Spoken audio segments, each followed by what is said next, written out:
যত ধর্ম এসছে সমস্ত ধর্মর মধ্যে আল্লাহ প্রদত্ত যে ধর্মটি, আল্লাহ প্রদত্ত যে জীবন বিধানটি, সেটির নাম হচ্ছে Islam. Islam is not only religion but also complete code of life. মানব জীবনের শুরু থেকে শেষ পর্যন্ত, মানব জীবনের টপ টু বটম, তার প্রতিটি সেক্টর তার আপাদ মস্তক নিয়ে কথা বলেছে, সমাধান দিয়েছে। যে ধর্মটি, যে জীবন ব্যবস্থাটি, তার নাম হচ্ছে ইসলাম। সে ইসলামের অনেকগুলো ক্যারেক্টারিস্টিক, অনেকগুলো বৈশিষ্ট্য নিয়ে আমরা কথা বলেছিলাম। আমরা বলেছিলাম যে ইসলামের প্রায় 11টি বৈশিষ্ট্য রয়েছে। তার মধ্যে আমরা প্রথম যে বৈশিষ্ট্যটি বলেছিলাম আর রব্বানিয়া, ইসলাম হচ্ছে আল্লাহ প্রদত্ত একটি ধর্ম। সুবহানাল্লাহ। দ্বিতীয় আমরা বলেছিলাম আল ইনসানিয়া, ইসলাম হচ্ছে মানবতার ধর্ম। ইসলাম কিসের ধর্ম? ইসলাম হচ্ছে মানবতার ধর্ম। মানবতার কথা বলে ইসলাম, মানবতা, বিপন্ন মানুষকে সাহায্য করবার কথা বলেছে ইসলাম। ঠিক কিনা বলো? ইসলাম কখনো মানুষের উপর কোনো কিছু চাপিয়ে দেয় না, এটা ইসলামের মেসেজ নয়। ইসলাম তার যে বৈশিষ্ট্যগুলো রয়েছে, ইসলামের যে বিউটি, সৌন্দর্য রয়েছে, সেই সৌন্দর্যগুলো সে মানুষের কাছে উপস্থাপন করবে। সেই সৌন্দর্য দেখে ভিন ধর্মের মানুষগুলো ইসলামে আকর্ষিত হয়ে ইসলামের সুশীতল ছায়াতলে তারা আশ্রয় গ্রহণ করবে। সুবহানাল্লাহ। এই যে আজকে আপনারা মাস্ক পরেছেন, এই মাস্ক পরার কথাও ইসলাম বলে দিয়েছে, প্রিয় নবী বলে দিয়েছেন। সুবহানাল্লাহ বলেন। মহামারী কোভিড-19 প্যান্ডামিক সিচুয়েশনে এই যে মুসলমানের কি দায়িত্ব, তার কি অ্যাক্টিভিটিস হবে, সেটিও বলে দিয়েছে। ইসলাম এমন কোনো সেক্টর নাই যেখানে ইসলাম কথা বলে নাই, প্রত্যেকটি সেক্টরে ইসলাম কথা বলেছে। সুবহানাল্লাহ। গত জুমায় আমরা সেই বক্তব্যগুলো শুনছিলাম। আমরা দ্বিতীয় বৈশিষ্ট্যটি বলছিলাম, সেটি হচ্ছে ইসলাম হচ্ছে মানবতার ধর্ম। সুবহানাল্লাহ বলেন। ইসলাম মানবতার ধর্ম। এই বক্তব্য ডেলিভারি দিতে গিয়ে আমরা বলেছিলাম, আল্লাহর নবী এক ইহুদির লাশ দেখে নবী দাঁড়িয়ে গিয়েছিলেন। সাহাবায়ে কেরাম নবীকে বলেছিলেন, হুজুর এটা তো একটা ইহুদির লাশ। নবী বলেছিলেন, হোক না ইহুদির লাশ, এটা তো মানুষ, সবার উপরে মানুষ সত্য, তার উপরে কেউ নাই। কোনো অমুসলিম যদি বিপদে পড়ে, এই যে মুসলিম হিসাবে আমি তাকে সাহায্য করব না? অবশ্যই করব। সে তো আমার ধর্ম যদিও সে মানে না, একদিন না একদিন আমার ধর্মে সে চলে আসতে পারে। সে তো আল্লাহর সৃষ্টি। সুবহানাল্লাহ বলেন।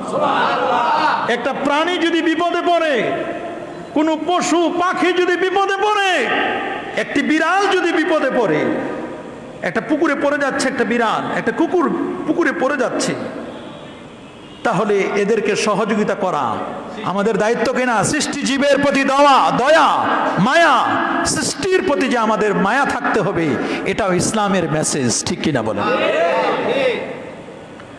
আল্লাহর নবী বসা, নবীর কাছে মেসেজ আসলো। যে বর্ণনাটি এসেছে আসসিরাতুল হালাবিয়া, এবং এটি এসেছে আল্লামা ইবনুল কাইয়্যিম জাওজি রাহিমাহুল বারি, যিনি ইবনু তাইমিয়া শাইখুল ইসলামের শাগরেদ। তার বিখ্যাত কিতাব জাদুল মাদ, আরো অসংখ্য তাফসীরের কিতাবেও এসেছে ঘটনাটি। সেই ঘটনাটি সূরাতু আলে ইমরানের শানে নজুল বর্ণনা করতে গিয়ে বলা হয়েছে, আল্লাহ নবীর কাছে একটি মেসেজ আসলো নাজরান থেকে। 60 জনের একটি ইহুদিদের একটি দল, পাদ্রী, নবীর দেশে আসলো। সুবহানাল্লাহ বলেন।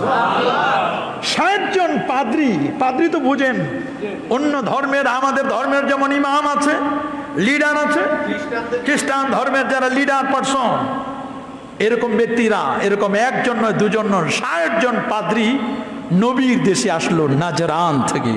আল্লাহু আকবার বলেন। আমরা হলে নাক ছিটকাই দিতাম, আমরা হলে বলতাম না ভিন ধর্মের অমুসলিম কেন আমার দেশে আসবে, আমরা হলে এই বক্তব্য দিতাম। কথা বলেন ঠিক কিনা?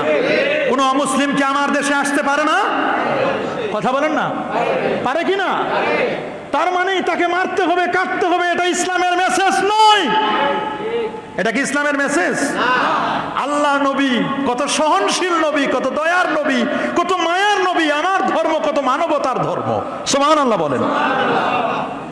হোক না ভিন্ন ধর্মের, নবীর দেশে আসলো 60 জন পাদ্রী, লিডার, খ্রিস্ট ধর্মের লিডার, তারা আসলো আমার নবীর দেশে। নবী একটি সুন্দর রাষ্ট্র কিভাবে গঠন করেছেন, যে দেশে কোনো চাঁদাবাজি নেই, চাঁদাবাজ নাই, কোনো সন্ত্রাসী নাই, যে দেশটি নিট অ্যান্ড ক্লিন, পরিষ্কার পরিচ্ছন্ন, যে দেশে কোনো মাদকের ছোঁয়া নেই, মাদক মুক্ত সমাজ নবীজি গড়লেন। সুবহানাল্লাহ বলেন। কি দিয়ে? লাঠি দিয়ে? কি দিয়ে? ব্যবহার দিয়ে। সুবহানাল্লাহ বলেন। আদর্শ দিয়ে। আল্লাহু আকবার। কি সুন্দর আদর্শ ছিল আমার নবীর।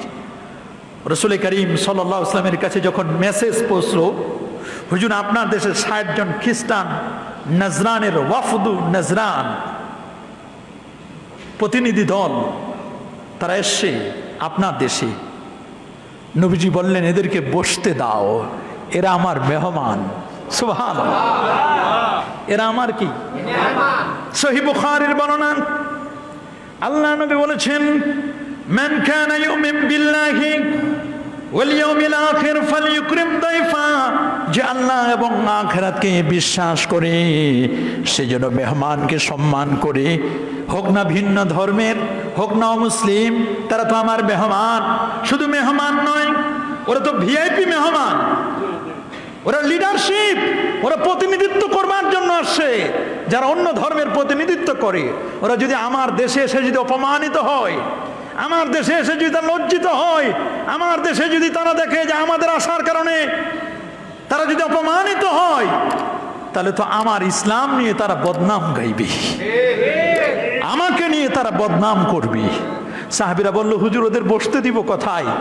এক সাহাবী তো বললেন যে হুজুর সূর্য ঢলে পড়ছে, পাহাড়ের পাশে এখন ছায়া, এমন একটি ছায়া হুজুর তাদের জন্য আমরা ব্যবস্থা করি, 60 জন পাদ্রী, ওদেরকে ওখানে বসতে দিব। নবীজি বলেন পাহাড়ের পাদদেশে ছায়া, সৌদি আরবে যারা গিয়েছেন ছায়ার কত মর্যাদা, একটু ছায়া পেলে আমরা একটু আশ্রয় নেই। কথা বলেন ঠিক না? কত যে কষ্ট, 51 ডিগ্রি 52 ডিগ্রি তাপমাত্রা। আমি নিজে 52 ডিগ্রি তাপমাত্রা দেখেছি। 52 ডিগ্রি, কি প্রচন্ড রৌদ্র। আবার সম্পূর্ণ উল্টো তায়েফে গেলে কি সুন্দর পরিবেশ। আল্লাহু আকবার। তায়েফে আলাদা, আবার কৃষি নির্ভর তায়েফ। এটা রাসূলুল্লাহ সাল্লাল্লাহু আলাইহি ওয়াসাল্লাম তার শৈশবকালীন সময়টা পাস করেছেন তায়েফে। নবীর বরকতে আল্লাহ ওই জায়গাটাকে সুন্দর করে দিয়েছেন, নবীর জন্য কষ্ট না হয়। সাহাবী বললেন হুজুর আমি কি এখানে বসতে দিব? নবী বলেন না না না, হতেই পারে না, এরা ভিআইপি পার্সন, এরা মেহমান, এদেরকে এরকম জায়গা বসতে দিলে ইসলামের মান যাবে। এক সাহাবী বলল হুজুর আমার খেজুর পেকে গেছে, খেজুরগুলো আমি পেরে ফেলেছি। হুজুর আমার গাছে, খেজুর গাছে এখন নতুন নতুন পাতা গজিয়েছে, আপনি যদি আমাকে পারমিশন দেন খেজুরের পাতাগুলো আমি ছিঁড়ে হুজুর আমি নরম তোষকের মতো বানাই দিই, 60 জন পাদ্রী আমার এখানে বসার ব্যবস্থা করে দিই। নবী বলেন না, এদেরকে এখানে বসতে দেওয়া যাবে না, আরো ভিআইপি জায়গা। সুবহানাল্লাহ বলেন। সাহাবীরা বলল হুজুর আর ভিআইপি কি? ভিআইপি তো আছে আপনার মসজিদ, এরা তো অমুসলিম, এদেরকে কি মসজিদে ঢুকতে দিবেন? নবী বলেন দাও, আমার মসজিদ এদের জন্য ওপেন করে দাও। সুবহানাল্লাহ বলেন। যেখানে 1 রাকাত নামাজ পড়লে 50,000 রাকাতের সওয়াব।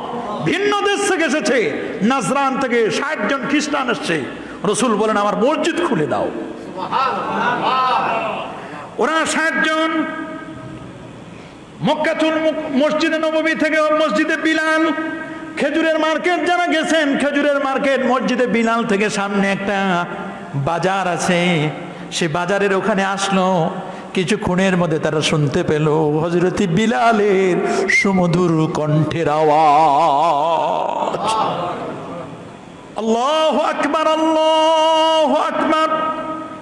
হযরত বিলালের আওয়াজ শুনে ওরা অবাক হয়ে গেল। আজান হতে দেরি, যার যেখানে দোকান ছিল, জুয়েলারি দোকানগুলো, স্বর্ণের দোকানগুলো, যার যেরকম দোকান ছিল, প্রত্যেকের সবগুলো দোকানগুলো, শপিং মলগুলো যে যে অবস্থায় আছে, তারা ক্যাশ বুকে তারা সেখানে লক করে নাই, ওগুলো ওভাবে ওপেন করে রেখে ওরা দৌড়ে দৌড়ে ছুটে ছুটে যাচ্ছে মসজিদে, আল্লাহর ঘরে। আল্লাহর ডাকে সাড়া দিয়ে তারা মসজিদে যাচ্ছে। 60 জন খ্রিস্টান ওরা দেখে অবাক, পাদ্রী না, ওরা বলল কোন দেশে আসলাম? নাজরানে যদি এরকম অবস্থা হয়, নাজরানে মানুষ এক জায়গা থেকে আরেক জায়গায় গেলে দোকানের ঝাঁপ তারা লাগিয়ে দেয়, ক্যাশবুকে তারা তালা মেরে দেয়, কেউ যেন চুরি না করে। এটা কোন দেশে আসলাম? এই দেশে জুয়েলারি স্বর্ণের দোকানগুলো ওপেন, স্বর্ণের দোকানগুলো ওইভাবে রেখে তারা মসজিদে চলে যাচ্ছে। এদের দেশে কি কোনো চোর নাই, কোনো ডাকাত নাই, কোনো ছিনতাইকারী, কোনো সন্ত্রাসী নাই? এরা কারা? এত সুন্দর একটি দেশ, নিচের দিকে তাকায় দেখে পরিষ্কার পরিচ্ছন্ন। আস্তে আস্তে করে ওরা মসজিদে নববীতে আসলো, এসে দেখছেন সুন্দর করে কাতার বন্দি হয়ে আমার নবী ইমামতি করছেন। নবীর ইমামতিতে দেখলেন লক্ষ সাহাবী তারা নবীর পিছনে নামাজ পড়ছেন। আল্লাহু আকবার। মুসল্লিরা নামাজ পড়ছেন। এত সুন্দর পরিবেশ দেখলো, নবীজিকে মেসেজ দেওয়া হলো, হুজুর আপনার মেহমান যারা 60 জন নাজরান থেকে এসছে, হুজুর এরা তো মসজিদে আপনাদের নামাজ দেখে ওরা বললো আমরাও তো একটু প্রেয়ার করব, প্রার্থনা করব, আমাদের জায়গা দেখাই দিন। বলে তোমাদের জন্য নতুন করে জায়গার কথায় দেখাই দিব, তোমাদের জায়গা দেখায় দেওয়ার কোনো প্রয়োজন নেই, তোমরা আমার মসজিদে তোমাদের প্রেয়ার, তোমাদের প্রার্থনা শুরু করে দাও। তো ওরা তো মাশরিক পূর্ব দিকে প্রেয়ার করে। কোন দিকে? কারণ ওদের ঈসা নবী, ঈসা মসিহ, তিনি তো পূর্ব দিকে জন্মগ্রহণ করেছেন, বাড়ির পূর্ব দিকে, ওটা তাদের কিবলা। ওরা পূর্ব দিকে ফিরে প্রেয়ার করতে লাগলো। সাহাবায়ে কেরাম তো কেউ কেউ মনে করলো যে এরা কারা রে, আমরা একদিক ফিরে নামাজ পড়ি, আমাদের কিবলা একদিকে, এরা অন্য দিকে নামাজ পড়ে, এদেরকে ধরো। নবীজি বলেন ধরার লাগবে না, এদেরকে প্রেয়ার করতে দাও। সুবহানাল্লাহ। এদেরকে প্রার্থনা করতে দাও। সুন্দর করে ওরা প্রেয়ার করলো। ওর নবীর দেশে এসে দেখে অবাক হয়ে গেল। আল্লাহু আকবার। কি সুন্দর একটি দেশ, জেলখানা নাই, কোন ধরনের কোন অপরাধের সাথে জড়িত মানুষের সংখ্যা নাই বললে চলে। এই যে ইসলাম মানবতা ধর্ম, ইসলাম, এই সুন্দর ইসলামের বিহেভ দেখে শেষ পর্যন্ত 60 জন পাদ্রী নবীর হাতে হাত রেখে কালেমা পড়ে মুসলমান হয়ে। ওরা ইসলামের অনেক বিষয় জানতে চেয়েছিল। অন্য একটি বর্ণনায় আসছে তারা নবীকে কোশ্চেন করেছিল, আকাশের মধ্যে একটি চাঁদ দেখা যায়, চাঁদের মধ্যে কালো কালো দাগ কেন, এটি বলবেন? নবীকে প্রশ্ন করেছিল এই পৃথিবীর মধ্যে কোন মানুষের যদি হার্টের প্রবলেম হয়, হার্ট প্রবলেম হলে এই মানুষটি কিভাবে হার্ট প্রবলেমটা সলভ করতে পারবে? নবীকে প্রশ্ন করেছিল। আজকে আপনি যদি জিজ্ঞেস করেন, মানুষ বলবে আপনার ব্রেন আছে, হার্ট আছে, ব্রেন দিয়ে আমরা বুঝি, ঠিকই না বলেন? কেউ যদি কম বুঝে বলে এই লোকটার ব্রেন খারাপ, মাথা খারাপ, বুঝ ব্যবস্থা কম, ওরা মনে করে বুঝ থাকে মাথায়। বুঝ থাকে কোথায়? বুঝ কি মাথায় থাকে? আসলে বুঝ মাথায় থাকে না। কোরআন বলছে বুঝ থাকে কলবে, অন্তরে। সুবহানাল্লাহ বলেন। এই বাবা, বুঝ থাকে কোথায়? কালবে। কালবে। কোরআন বলছে লাহুম কুলুবুন লা ইয়াফকাহুনা বিহা, তাদের অন্তর আছে। লাহুম, তাদের, কুলুবুন অন্তর সমূহ আছে, লা ইয়াফকাহুনা বিহা, অন্তর আছে, বুঝে না। সুবহানাল্লাহ বলেন। তাহলে বুঝা গেল বুঝ থাকে কোথায়? কলবে। বুঝ থাকে কোথায়? আর আমাদের দেশের বুদ্ধিজীবী নামের বুদ্ধি প্রতিবন্ধী জানা, আমাদের দেশের বুদ্ধিজীবী জানা, চিন্তাবিদ জানা, তারা বলবে না, বুঝ ব্যবস্থা, বুদ্ধি এটা থাকে মাথায়। এই বুদ্ধি থাকে মাথায়? মাথাটা হলো মনিটর। মাথাটা কি? কথা বলেন, মাথাটা কি? আচ্ছা, সিপিইউতে যদি আপনি হার্ড ডিস্ক যেখানে থাকে, র্যাম রোম যেখানে থাকে, আপনি সিপিইউ যেটা, সেখানে যদি আপনি ইনস্ট্রাকশন না দেন, মনিটরে শো করবে নি। কথা বলেন। এইখানে যদি হাফেজ সাহেব যদি সুইচ না দেয়, মুয়াজ্জিন সাহেব সুইচ যদি অফ করে দেয়, তাহলে ওই যে হর্নগুলো, আমাদের সাউন্ড বক্সগুলো আছে, ওখানে বাজবে? 3 তলায় 4 তলায় বাজবে? তাহলে এটা হলো মূল, কলব হলো আসল। কলব নষ্ট তো সব নষ্ট। এই জন্যই পৃথিবীতে যত আল্লাহর ওলি এসেছেন, যত নবী রসুল আসেন, তাদের সবার মূল টার্গেট হলো কলব। কলব ঠিক তো সব ঠিক। সুবহানাল্লাহ বলেন। বাবা, কলব ঠিক তো সব ঠিক। ছোটকালে ওয়াজ শুনতে গেছি। ছোটকালে কি করছি? ওয়াজ শুনতে গেছি আব্বার সাথে। আমার একটা অভ্যাস ছিল, আমি ওয়াজের সামনে বসি সব সময়, একেবারে বক্তা যেখানে ওটার সামনে বসতাম। 2-3-তে যখন পড়ি, এটা নিয়ম আমার ছিল। তো একদিন জায়গা পায় নাই, এত প্রচন্ড ভিড় মানুষের, হাজার হাজার মানুষ পাইছি পিছনে। তা আব্বারে জিজ্ঞেস করছি, আব্বা এই যে গাছের উপরে হর্ন দিছে, এইখানে বক্তা বসে আছে, ওটা নামাইবে কেমনি? কারণ মাইকের হর্ন থেকে তো কথাগুলো আসতেছে না। তা আব্বারে বললাম যে এই যে হর্নটা ইসের উপরে, গাছের উপরে, এখান থেকে বক্তারে নামাইবে কেমনে? আব্বা কই, বক্তা তো ওইখানে না, বক্তা হলো স্টেজে। স্টেজ, আমি স্টেজ আবার কই স্টেজ তো কথা, এখান থেকে কত দূর, ওইখানে বক্তব্য দেয়, হর্নে আসে। তো কলব হলো, ওইটা হলো কলব, আর হর্নটা হলো এখানে সাপ্লাই দেয়। আমাদের মূল জায়গাটা হলো হার্ট, কলব।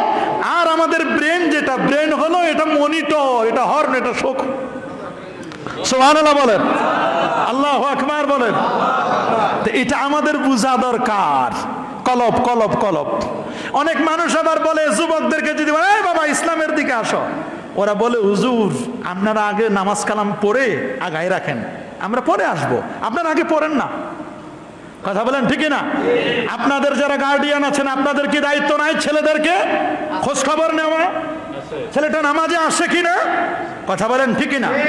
সে মোবাইলের সাথে সম্পর্কযুক্ত হয়ে ইন্টারনেটের কোন কোন দেশে বিচরণ করে, এটা কি আপনার দায়িত্ব নয়?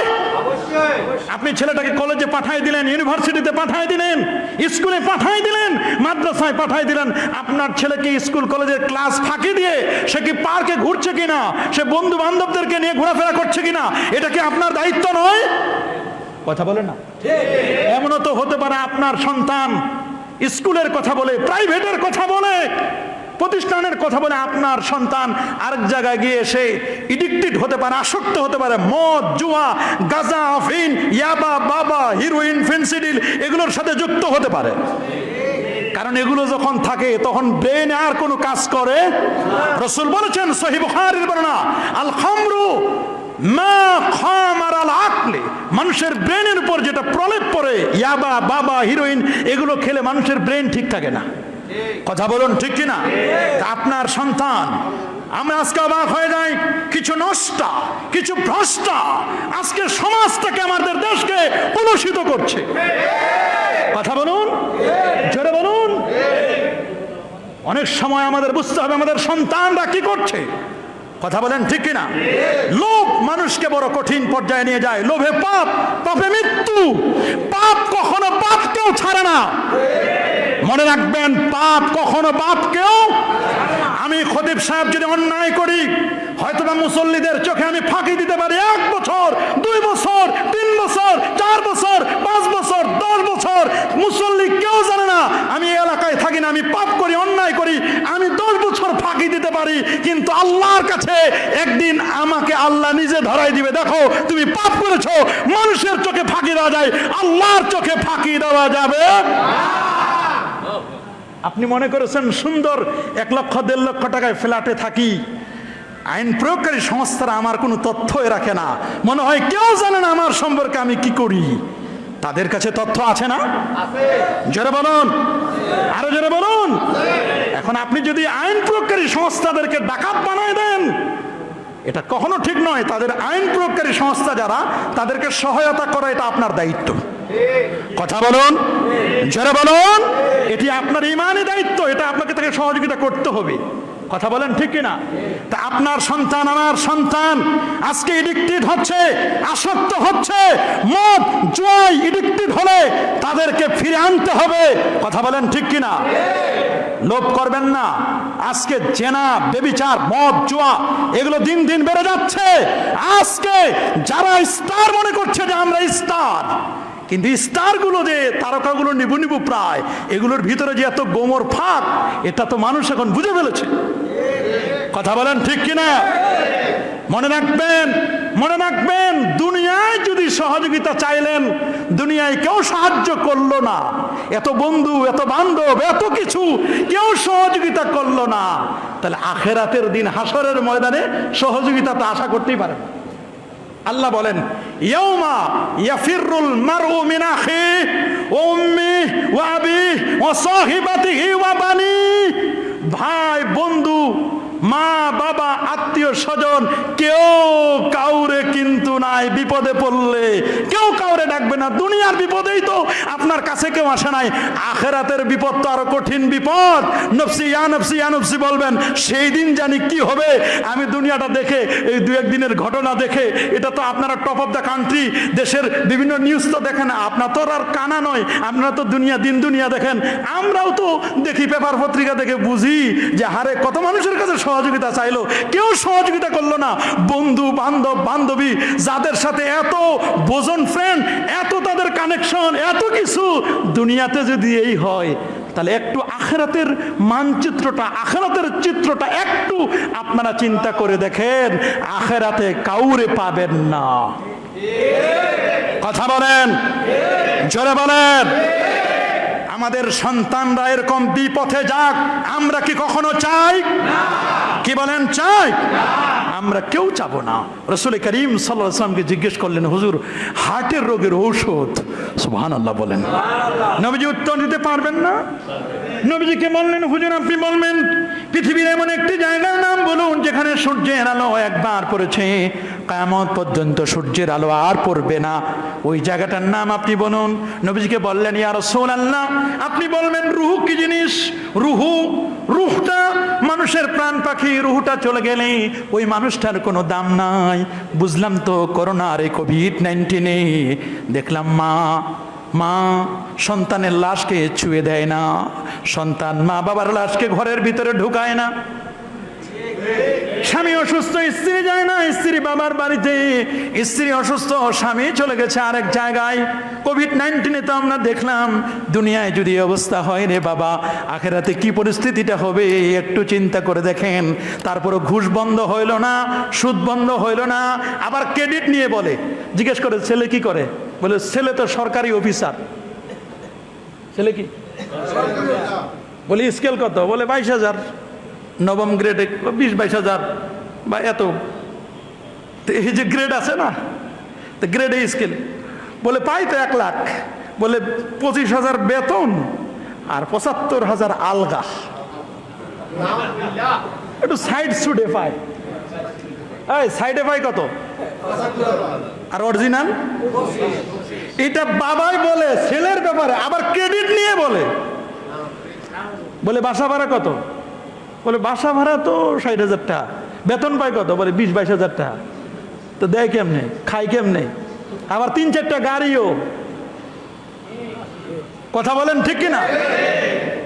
সংস্কৃতির একটা কাজ করলে 12-15 লাখ টাকা না হয় পায়, সেখানে 4টা গাড়ি, 1 লক্ষ টাকা ফ্ল্যাটের ভাড়া। তাহলে বুঝতে হবে আলগা, সাইড দিয়ে আসে। কথা বলেন না কেন? এটা যদি বাবাই যদি আবার ক্রেডিট নিয়ে বলে, তাহলে তো অবাক করার মতো। কথা বলেন ঠিক কিনা? আবার গত কয়েকদিন আগে আমার কাছে একটা ফতোয়া আসছে, বলছে হুজুর মসজিদের টাকা ঘুষ সুদে লাগাইছে। মসজিদের টাকা কিসে লাগাইছে? শুনছেন জীবনেও? এরকম ফতোয়া আমার কাছে আসে মাঝে মধ্যে, আমি অবাক হয়ে যাই যে আসলে কি বলবো। মসজিদ কমিটি, এরকম গজবওয়ালা কমিটিও আছে দেশে, আছে না বাবা? কে আছে না? আমার জীবনে তো বেশ কয়েক জায়গায় চাকরি নিছি। তো প্রথমে যখন শ্যামলীতে চাকরি নিলাম,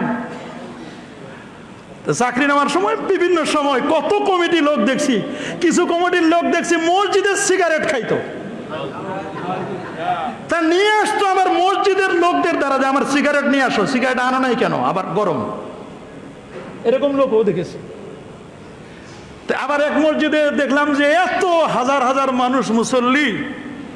তা আমরা যেমন জুমার আগে দেখেন, আমরা তো আজানের পর পরে 12:15 শুরু করি, আলোচনা শুরু করি না, জুমার নামাজের আগে, খুতবার আগে একটা বাংলা আলোচনা করি না। অনেক মসজিদে আছে আবার আলোচনাই হয় না, আছে না? বলে আলোচনা করবে না। তো এরকম আমার এক বন্ধুর সাথে জিজ্ঞেস করলাম যে এরকম আলোচনা হচ্ছে না, কারণটা কি? বলে দোস্ত, আমি যে মসজিদে আলোচনা করতে পারি তুমি জানো না? বলে জানি না। মানে তুমি ভালোই তো আলোচনা করতে পারো, তুমি তো ভালো মানের বক্তা, আলোচনা করতে পারো। বলে হ্যাঁ পারি তো।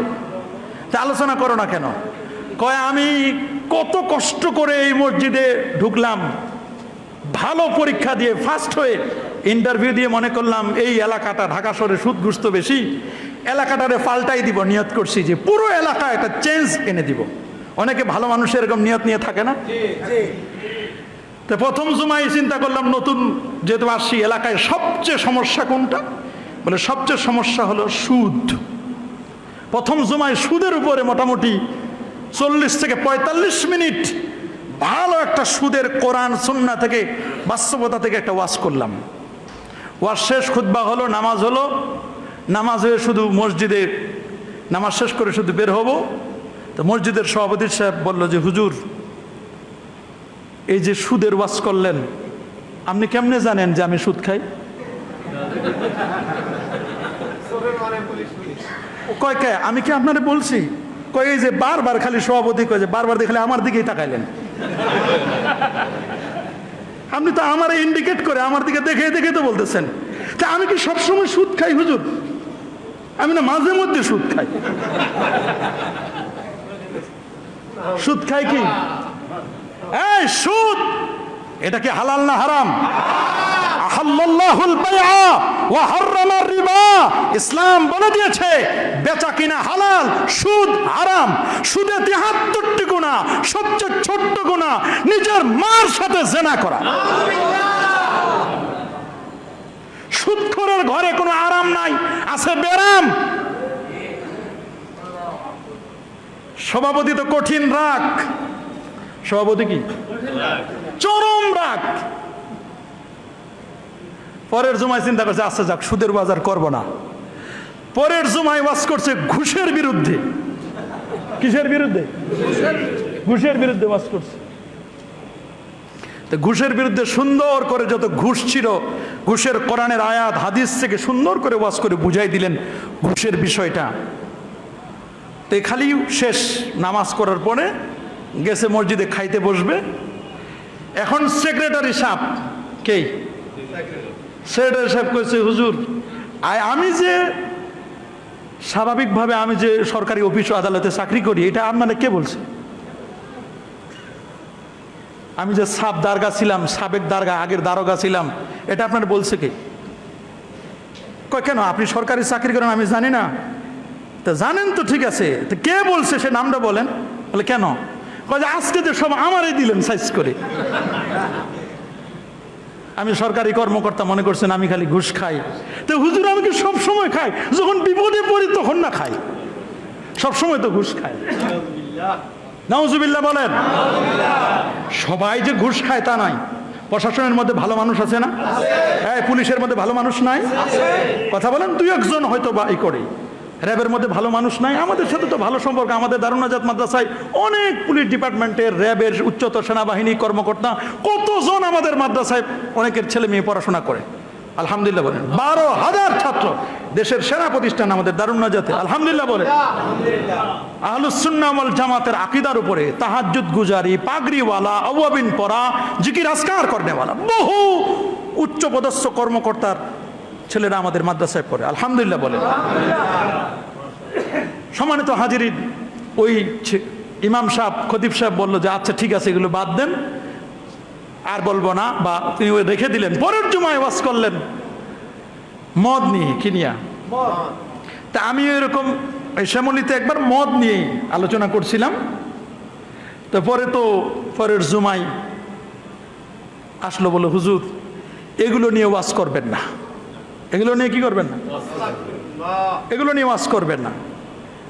তো হুজুর যখন ওয়াজ করছে মদের বিরুদ্ধে, মদ সম্পর্কে বলছেন সমস্ত পাপের মূল হচ্ছে মদ। তো পরে যে আপনার কেশিয়ার ছিল না, সভাপতি সাইজ করছে সেক্রেটারি, এখন কেশিয়ার বলছেন দেখা যাবে বেতন কার কাছ থেকে নেন। হয়েছে তো 2 মাস। কয় মাস?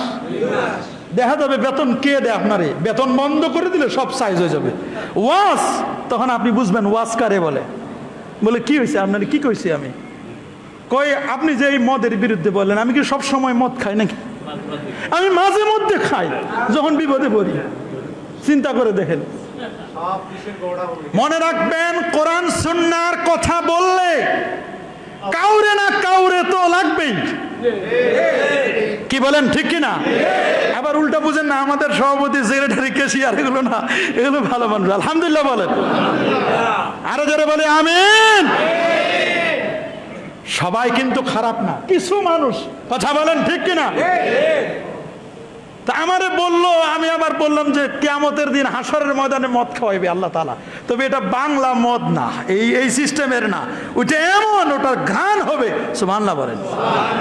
আমারে বলছে আপাতত এই হাদিস আমারে কইছে এগুলো রাখেন, হাদিস ওগুলো পরে বলেন। তাই বলছে হাদিস তো রাখা লাগবে না, আপনারা থাকতে পারেন। আমি ওই রকম, আমি তো ইমামতি করি, আমি তো গোলামতি করি না। সত্য কথা বলবো, জীবন যায় যাক, চাকরি যায় যাক, চেয়ারের পদে আমরা কখনো লোভী নই, টাকার লোভে আমরা লোভী নই। জীবন দিব, যৌবন দিব, ইসলাম এবং কোরআন সুন্নাহর কথা আমরা বলে যাব। কথা বলেন, ঠিক কিনা? চাকরি তো যাবেই, ইমামতির চাকরি এটা বড় কঠিন, এটা কচু পাতার পানির মতো, সকালে আছে বিকালে আছে। যেই জুমায় যখন চেয়ারে বসি চিন্তা করে আগামী জুমায় মনে হয় শেষ, হয়তো বা যাওয়ার সময় বলেও দিতে পারে, কারণ যদি বক্তব্য পাবলিকের পছন্দ না হয়, সেক্রেটারি সভাপতির যদি পছন্দ না হয়, তাহলে তো চাকরি এমনি যাওয়ার কথা। কথা বলেন, ঠিক কিনা? এই নিয়ত করে আসি, সব সময় এটা নিয়ত করে আসি। মুমিনের এটাই নিয়ম, মুমিন তাওয়াক্কুল করবে কার উপর? ইসলামের একটি বৈশিষ্ট্য হচ্ছে এটা মানবতার ধর্ম। সুবহানাল্লাহ বলেন। কিসের ধর্ম এটা? 3 নম্বর হচ্ছে এটা সামগ্রিক জীবন ব্যবস্থা। ইসলাম হচ্ছে ফুল প্যাকেজ। এই বাবা, ইসলামটা কি? Full package. এটা ফুল প্যাকেজ, একটা প্যাকেজ সিস্টেম ইসলাম। ইসলামের কিছু মানবো, কিছু ছাড়বো, কিছু ধরবো। আমার ঘরে ইসলাম নাই, মসজিদে আসলে ইসলামের জন্য জীবন দিয়ে দিই। কথা বলেন, ঠিক কিনা? মসজিদে ইসলাম, ঘরের মধ্যে ইসলাম নাই। ঘরের মধ্যে শোপিস গুলো সুন্দর করে রেখে দিয়েছে, মূর্তিগুলো সাজায় সাজায় রেখে দিয়েছে। যে ঘরে মূর্তির ছবি, ওই ঘরে আল্লাহর রহমতের ফেরেশতা প্রবেশ করে না। আপনি বাসায় গিয়ে মূর্তিগুলো ভাঙতে পারলেন না, আবার আরেক জায়গার মূর্তি ভাঙে না, আপনার নিজের বাড়িরটা বুঝেন, আবার উল্টা বুঝেন না, হুজুর মূর্তি ভাঙতে বলছেন, বড় তো বিপদ। কথা বলেন, ঠিক কিনা? ইসলামের এই মেসেজ নয়। ইসলাম বলে দিয়েছে আরেকজনের প্রতিমাদেরকে গালি দিতেও ইসলাম নিষেধ করেছে। কথা বলেন, ঠিক কিনা? সহনশীল ধর্মের নাম হচ্ছে ইসলাম। আল্লাহু আকবার বলেন। আপনি একটা বাঘের ছবি আনে রেখে দিয়েছেন ঘরে, ওই ঘরে কি রহমতের ফেরেশতা যাবে? আবার অনেকে চিন্তা করে হুজুর ফেরেশতা যাবে না, তো ভালোই, আজরাইল ইসলাম আর আসতে পারবে না, তা তো দীর্ঘদিন বাঁচবে। আজরাইল ইসলামের নেটওয়ার্ক যত কিছু রাখেন, ফুল নেটওয়ার্ক, আর তার তো আসার লাগে না, খালি একটু ইশারা করলে খালাস। আপনার মতো আমার মতো লোকের জন্য আসবে নাকি? ইশারা করলেই তো শেষ। কথা বলেন, ঠিক কিনা? আমার ইসলাম হচ্ছে সামগ্রিক জীবন ব্যবস্থা, এটা ফুল প্যাকেজ। কথা বলেন, ঠিক কিনা? এনকম্পাসিং সোশ্যাল সিস্টেম হচ্ছে ইসলাম। আল্লাহু আকবার বলেন। আমার নবী যেমন শ্রেষ্ঠ নবী, রাহমাতুল লিল আলামিন, আল্লাহ যেমন রব্বুল আলামিন, বহুমাত্রিক জগতের রব যেমন আমার আল্লাহ, তিনি যেমন বহুমাত্রিক জগতের রব, নবী যেমন বহুমাত্রিক জগতের রহমত। আমার ইসলামটাও হচ্ছে সবার জন্য। মা ফাররাতনা ফিল কিতাবি মিন শাই ওয়া নাযালনা আলাইকাল কিতাবা তিবয়ানান লিকুল্লি শাইইন ওয়া হুদাও ওয়া রাহমাতাও ওয়া বুশরা লিল মুসলিমিন। আল্লাহু আকবার। কিন্তু আমরা ইসলাম কিছু মানি, আফাতুমিনুনা বিবাদিল কিতাব ওয়া তাকফুরুনা বিবাদ। ইসলামের কিছু অংশ মানি, কিছু অংশ সারি। মসজিদে আসলে ওরে হুজুর ইসলাম জীবন দিয়ে দিব, খালি মসজিদের সিঁড়িটা পার হইতে দেরি, আর হুজুর মুজুর খুজুর কিছুই চিনে না, পারলে হুজুর রে গালি দেয়। আছে না? আছে না এরকম? এই আছে না? কঠিন বিষয় খেয়াল করবেন। ইসলাম হচ্ছে কমপ্লিট কোড অফ লাইফ, পূর্ণাঙ্গ জীবন ব্যবস্থা। প্রত্যেকটি সেক্টরে ইসলামকে আমরা মানতে চাই। কথা বলেন, ঠিক কিনা? কি মানবো না ইনশাআল্লাহ? 4 নম্বর, আমার ইসলাম হচ্ছে এভরিওয়ান, প্রত্যেকের জন্য। ইসলামের একটি বৈশিষ্ট্য হচ্ছে এটা হলো বিশ্বব্যাপী ইসলাম। ইসলামটা সবার। সুবহানাল্লাহ বলেন। হিন্দুদের ধর্মের নামও ইসলাম, ওরা মানে না। ওরা কি? খ্রিস্টানদের ধর্মের নাম কি? খ্রিস্টানদের ধর্ম ইসলাম। ইহুদিদের ধর্ম ইসলাম। মাজুসি আগুন পূজারদের ধর্ম ইসলাম। ওরা মানে না, আমরা মানি। ওরা যদি যে কোনো সময় 24 আওয়ার্স আমার ইসলামের নেটওয়ার্ক ওপেন, যে কোনো সময় যে কোনো মুহূর্তে ওরা যদি আমাদের ইসলাম ধর্মের দিকে দীক্ষিত হতে চায়, শাহাদা মানে আমরা পাঠ করাবো। যদি কোর্টে গিয়ে এফিডেভিট করে আসে আমি ইসলামে দীক্ষিত হতে চাই ভোর 3টার দিকে, আমরা কি তাকে সুযোগ দিব না? তবে ঘাড় চাপায় ধরে নয়, ইসলামের বিউটি দেখে, ইসলামের সৌন্দর্য দেখে আমার ইসলামের ধর্মের মধ্যে সুশীতল ছায়াতলে তারা আশ্রয় গ্রহণ করবে, ইসলামের সৌন্দর্য দেখে। ঠিক কিনা বলেন? মনে রাখবেন, ইসলাম হচ্ছে ইউনিভার্সাল রিলিজিয়ান, একটা সত্য ধর্ম, এভারগ্রিন ইসলাম। ইসলাম হচ্ছে সজীব। সুবহানাল্লাহ, আল্লাহু আকবার বলেন। এই পৃথিবীর মধ্যে ইসলামের মতো আর সুন্দর জীবন ব্যবস্থা আপনি কোথাও খুঁজে পাবেন না। আমার ইসলাম এত সুন্দর। ইসলামের মধ্যে কে শ্বেতাঙ্গ, কে কৃষ্ণাঙ্গ, কে কালো মানুষ আর কে সাদা মানুষ, কে ধনী আর কে গরিব, কে রিক্সাওয়ালা, কে ভ্যানওয়ালা। একজন ভ্যানওয়ালা, একজন রিক্সাওয়ালা, একজন শ্বেতাঙ্গ মানুষ। কালো মানুষটি যদি, একজন ড্রাইভার যদি সামনের কাতারে এসে মসজিদে দাঁড়াতে চায়, ইমাম সাহেবের বাবারও ক্ষমতা নাই তাকে পিছনের কাতারে দেওয়ার। আছে নাকি বাবা? ক্ষমতা আছে নাকি? একই সাপ মে খারে হুয়ে মাহমুদ ও আয়াস। সুলতান মাহমুদ যেই কাতারে দাঁড়ায়, তার গোলাম আয়াস একই কাতারে দাঁড়ায়, তাকে ফিরাই দেওয়ার কোনো সুযোগ নেই। ঠিক কিনা? সুযোগ আছে? কি বলেন? আছে? কোনো সুযোগ নেই, কোনো সুযোগ নেই, কোনো সুযোগ নেই। ইসলাম কি সুন্দর একটি জীবন ব্যবস্থা। ইসলাম বলে দিয়েছে, ইন্না আকরামাকুম ইনদাল্লাহি আতকাকুম, তোমাদের মধ্যে যিনি তাকওয়াবান পরহেজগার তার দাম আমার কাছে সবচেয়ে বেশি। কে কোন পদের এটি দেখবার বিষয় নয়, কার চেহারা কত সুন্দর, কে সুন্দরী, কার বাসায় কত বার আছে, মদের আড্ডাখানা, এগুলো দেখবার নয়, বরং কে বড় মুত্তাকি আমার আল্লাহর কাছে তিনি দামি। আজকে অনেক বাসা বাড়িগুলো মদের আড্ডাখানা বানাই ফেলেছি, বার বানিয়ে ফেলেছে। ঠিক কিনা বলেন? আল্লাহর মেহেরবানি, প্রশাসন যেভাবে উদ্যোগ গ্রহণ করেছে, এইরকম রাঘব বোয়ালদের যদি দু একটা করে ধরে ধরে জাতিকে দেখায় দেয়, বাকিরা সব সোজা হয়ে যাবে। কথা বলেন ঠিক কিনা? সুন্দর কাজ করছেন প্রশাসনের জন্য, এদের জন্য দোয়া করা দরকার। এইরকম রাঘব বোয়ালদেরকে ধরে ধরে মানুষের ঈমান হনন করছে, যারা মানুষদের চরিত্র নষ্ট করছে, এদের কয়েকজনকে ধরে ধরে দেখাই দাও, তাহলে জাতি বুঝবে। কথা বলেন, যারা বলেন।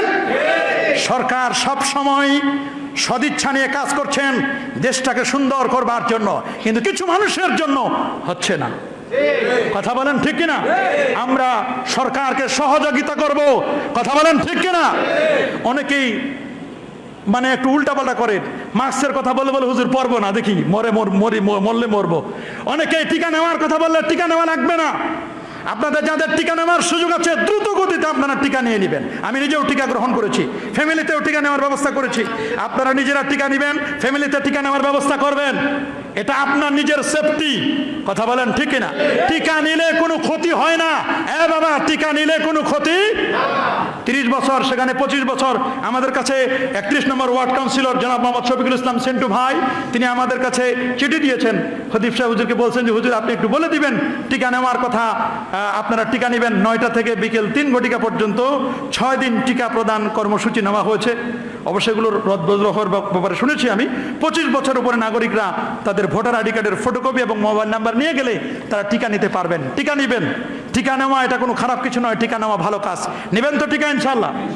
টিকা নেবেন, এটা আপনার সেফটি অ্যান্ড সিকিউরিটি। আমার ইসলাম হচ্ছে সুন্দর একটি জীবন ব্যবস্থা। সুবহানাল্লাহ বলেন। আল্লাহর নবী নিজেই, বুখারী শরীফের হাদিস আমি মাস্টার্সের ছাত্রদেরকে পড়াই, ইহতাজামা রাসূলুল্লাহ সাল্লাল্লাহু আলাইহি ওয়াসাল্লাম ওয়া হুয়া সায়ম। আল্লাহ নবী নিজেই হিজামা লাগিয়েছেন, হিজামা নবী চিকিৎসা করিয়েছেন। নবীর চেয়ে কি বড় তাওয়াক্কুলওয়ালা আপনি নাকি? নবী অসুস্থ হয়েছিলেন, নবী চিকিৎসা গ্রহণ করেছিলেন। মান সাল্লাল্লাহু দান ইল্লা ওয়ালাহু দাওয়া। পৃথিবীতে এমন কোনো রোগ নাই যে রোগের চিকিৎসা নাই। আমার রাসূল নিজেই তিনি রক্তক্ষরণ মানে হিজামা লাগিয়েছিলেন। সুবহানাল্লাহ বলেন। আমাদের দেশে আছে না রক্তক্ষরণ করে টিকা নেয় না, ইসে আপনার কি করে ওটা? আগের যুগের মানুষগুলো নিত না, এখনো তো নেয়। আত্মবালির ব্যথা, এখানে ব্যথা, রক্তক্ষরণ হলে সেই রক্তটা, দূষিত রক্তটা, প্রয়োজনটা বের করে দেয়। তা আমার ইসলাম কিন্তু সবগুলোর তথ্য দিয়ে দিয়েছেন। আমার ইসলাম হচ্ছে আত্মাইসির। ইসলামের একটা অন্যতম বৈশিষ্ট্য হচ্ছে ইসলাম হচ্ছে সহজ। সুবহানাল্লাহ বলেন। Simplicity is the beauty of Islam. সহজীকরণটা হচ্ছে ইসলামের সৌন্দর্য। সুবহানাল্লাহ বলেন। অনেকে ইসলামটাকে বড় কঠিন করে দেখায়, কই ইসলাম মানা যাবে না। ওরে ভাই, ইসলাম যে কত কঠিন! এই বাবা, ইসলাম কি কঠিন? কোরআন কি কঠিন? ইসলামের অনুশাসনগুলো, ইনস্ট্রাকশন মানাগুলো কঠিন? ইসলাম হচ্ছে সহজ। রাসূল বলেছেন ইয়াসসিরু ওয়ালা তুআসসিরু বাশশিরু ওয়ালা তুনাফিরু। মানুষদের কাছে ইসলামকে তোমরা তুলে ধরবে সহজ করে, কঠিন করে তুলে ধরবো না। বাবা, ইসলাম কি কঠিন? ইসলাম কি রাসূলুল্লাহর একজন বিখ্যাত সাহাবী, আলামু বিল হালাল ওয়াল হারাম, মুআজ ইবনে জাবাল রাদিয়াল্লাহু তাআলা। রাসূলুল্লাহর বিখ্যাত সাহাবী মুআজ বিন জাবাল, তাকে রাসূলুল্লাহ এক জায়গায় ইমাম বানাইছে। কি বানাইছে?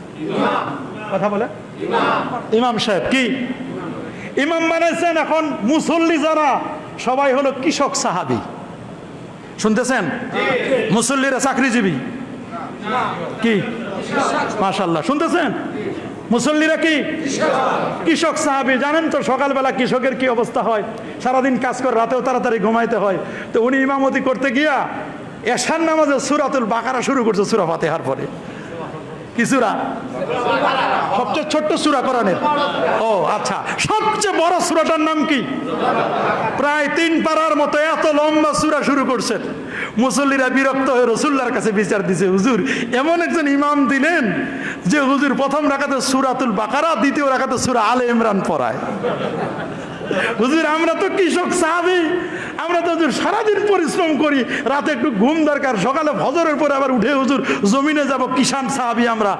হুজুর আমাদের ইমাম সাহেব একটু দেখেন কিছু করা যায় কি না। বলতে তো পারে না, আমরা হলে পাল্টাও ইমাম। কথা বলেন ঠিক কিনা? রাসূলুল্লাহ বললেন, ডাকলেন, ইয়া মুআজ ইয়া ফাত্তান, এই মুআজ তুমি সমাজের মধ্যে ফিতনা সৃষ্টি করছো। এরা কৃষক সাহাবী। আনা কারাতা ওয়াশ-শামসু ওয়া দুহাহা ওয়াল কমারি ইযা তালাহা।